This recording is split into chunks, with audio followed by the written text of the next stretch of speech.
What's going on, everybody? It's your boy C-Zar, and we are talking about others today. The point of this video is to address the average altcoin. I want to talk about the average altcoin and gauge what their performance might be between now and the end of January, potentially between now and even going into the end of April, May, something like that, right? That's the idea. What's the next move going to look like for the average altcoin? In this video, the projections I lay out will give an average percentage growth that we could expect for any and all altcoins outside of the top 10 by market cap.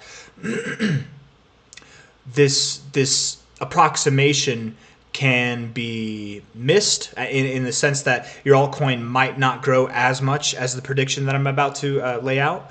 It might exceed the prediction that I'm about to lay out. There will be coins that vary or deviate from this prediction.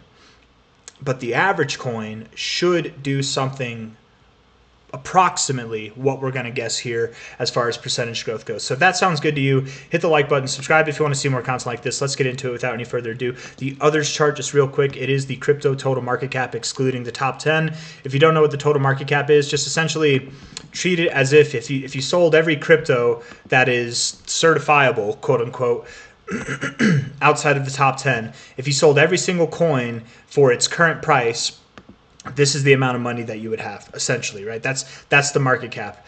It's not the same, and I say that because that's actually very literal and very accurate, right? It's not the same as like it's what the coin's worth, right? This on BNB, the market cap is 101 billion, right? So if you sold every BNB coin that exists for this price right here, you would get this amount of money. But that's not what BNB is actually worth, right? Because if you sold every BNB coin that exists right now, you'd probably get less than half of this in total, right? Like there wouldn't be that much to buy. Imagine if you flooded every single coin on the market as a sell, you probably wouldn't even get half of that money in market cap. So to say that it's or in value, to say that that's what it's worth, that's not accurate. But how I explain the other chart to get to this value that is accurate.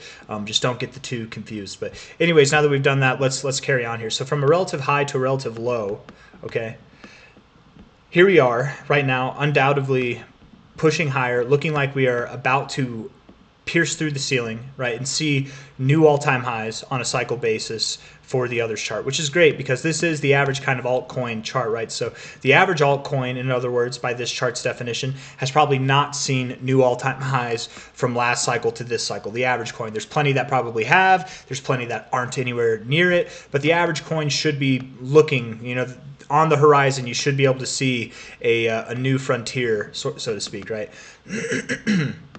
We're at about $344 billion now. We take the overall high from last cycle to the overall low, and we can see that we're flirting with the 886 zone. And the 886, for those of you who know, for anybody who's paid attention to my fib analysis over the past 2 years, the 886 is your gatekeeper. It's the final boss that keeps you from this primary target area. The 1272 to the 1618, this is your primary target zone, anything and everything in between there. You could stop at the 1414, it's possible as well. But once you break above the 886, it's game on. And I want to, besides using the fibs, I want to use a chart pattern. I want to detail this prediction using a chart pattern to illustrate, to show more compelling evidence as to why I think we are right now on our way up to this primary expected zone. So before we continue on with this, I want to just talk about the pattern real quick, right? I wanted to get this 886 out of the way because I think that $400 billion number for the others chart is important. Once we see any given week, any day above $400 billion on a closing basis, that likely does signal that we're ready for this zone in a very short amount of time. I would think within a month, probably within a month, we would be up in this zone. To the high of this, maybe it would take 3 months, maybe it could take more months than that, right? But at least in this zone, I would think by a month or so from now, right? The 886, right? You break above that, and then this is essentially guaranteed. Nothing's guaranteed, but statistically probable that you're going to see that before you see any kind of correction, right? New all-time highs, all that stuff, yada, yada. The pattern that we're in right now that compels me or allows me to believe that we are on our way right now to new all-time highs, besides just the overall cyclical dynamic of crypto, is this, right? We've got a nice cup and handle. That's what this pattern is. It's undoubtedly a cup and handle pattern. It literally looks perfect.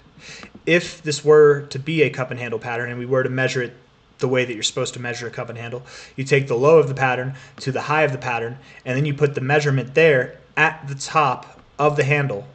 That's your measure move. So that would give us a price of about $663 billion. Okay. Now, this is based off of this move strictly, and the reason why I'm bringing this up right now, we're not in log, we're in linear, right? Because to do measure moves on big patterns like this, you should be in log. Linear can give you very unrealistic expectations, or maybe realistic expectations inevitably, but this is more conservative, and it's better to be conservative than to be too out there with your predictions, right? You'd rather be pleasantly surprised than be disappointed, right? But the reason why I'm talking about this at all is because we have the cup, we had the handle, and at the moment we are in the middle of a breakout move. We absolutely are in the middle of this breakout of the handle, which would imply that this is the next destination, the final destination for this thing before it sees any kind of significant correction, right? Although, to be fair, this month we've already corrected a little bit, haven't we? From a high to a low, we've corrected 36%.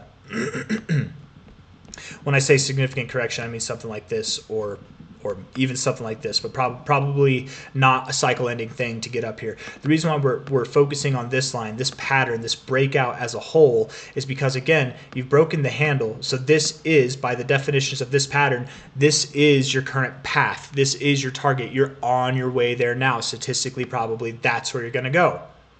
Okay. Now we're going to backpedal. We're going to throw on the log chart here. Okay, that number is still, or that line is still up there. Now because it's on log, it'll look like it's a little bit closer, right? But now we take a high to a low on our fib, and we can see that if this measure move, if this bullish pattern is to be fulfilled, that move would take us up to here, above the 886, which I said if we get above the 886, we would have access immediately, very likely in a short amount of time, to the primary expected zone. Now there might be some conflict or questioning, confusion in my logic here, right? You just said that this measure move would take us up to here, but now you're saying if we go up to here, that means we're going to go up to here. That doesn't make any sense. No, I get what you're saying there. I get the confusion. I get where that comes from. Let me try to alleviate that a little bit, right? This is just a measure move, okay? The pattern, the cup and handle, getting up to here is just a measure move. Measure move is not a prophecy. It's not destiny. It's not something that has to happen. It's not a contract or an obligation. It's just an idea. And in fact, most of the time with measure moves, you either fall just short of them or you exceed them. It's very rare, and maybe not very rare. I mean, we might tip this exact line on the measure move, find some significance there, consolidate, and then move up afterwards. But all in all, regardless if we do find significance on this measure move or not, I would suspect any kind of resistance would be short-lived, and it would just be a checkpoint on the way to higher prices. Because again, with this move, breaking out of this very significant 886 level on your fibs, there's no scenario that I see you stopping there, right? Cup and handle pattern or not, measure move or not, I don't see you stopping there. Okay. There might be more of a explanation as to why we might stop if we take this high to low here. That measure move is also at the golden ratio of this fib extension here, this lesser kind of fib extension there. So perhaps we do move up there to about 663 by the end of January. That could be kind of our targets for the average altcoin, something like that. And then perhaps going into April, May, going into the halfway point of the year, that will be the time that we are deeper in this extended zone, right? Or perhaps what we do by the end of January is we might close in this area, but we reach for the 1272, and then we kind of consolidate a little bit, and then going into April, May, we'll start moving back up into these deeper targets. I don't know. All I'm trying to get at is there is significance at this 660 level, both on a measure move from a bullish pattern perspective, cup and handle perspective, and from the 1618 there. You've got significance on your 1272 here with this 1886 extension and the 2272 extension, your 2618 extensions all the way up to the 1618. I have a lot of confidence that this whole range is going to be very well respected, right? We're going to have pit stops and checkpoints along the way. It's not just going to be a straight move up necessarily day after day, week after week, though it might seem like it is a straight move up month after month, right? Because again, last time, I mean, if you look at this here, it seems like you're just moving up in a straight line, right? It seems like it month after month, you're just moving up in a straight line. But here, from your high of this month to your low of this month, this high came in at the end of the month, this low came in at the beginning of the month, so you did drop from here. In less than a month's time, you dropped to 24%. So all I'm trying to say by that is, yes, month over month, you just kind of went in a straight line, but week over week, day over day, there were pullbacks along the way. So again, just going back to this idea, I do think that essentially we are going to just march like it's nobody's business up through into this primary expected target zone, but there might be checkpoints along the way where we have some congruence on these fibs. And those checkpoints don't have to mean that we're consolidating for month or multi-month periods, just maybe week or multi-week periods, or even maybe as much as a month, but nothing that's too significant is all I'm trying to say, okay?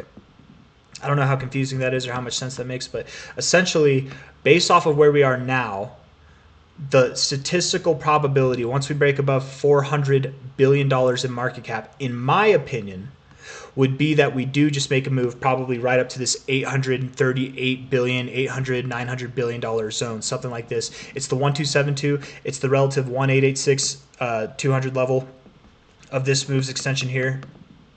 So something at least at 637, because we have multiple things showing resistance there, both on a pattern measure move, breakout move kind of expectation, and then on the 1618, that's the minimum expectation. And then for me, the more realistic expectation by the end of January would be something between 900 to 800 billion, and then let's say a little bit less realistic, but the optimistic, right?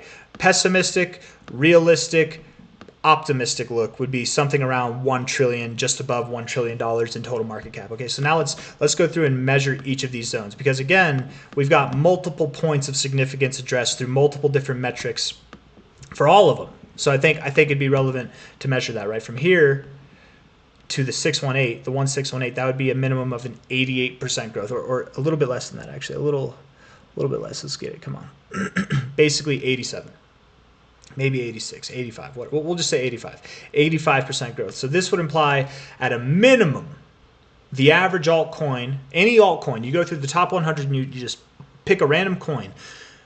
On average, not every coin, but on average, the average coin outside the top 10 would see an 84% growth between now and the end of January. Between now and Trump's inauguration is what my thoughts are. That's the minimum expectation, okay?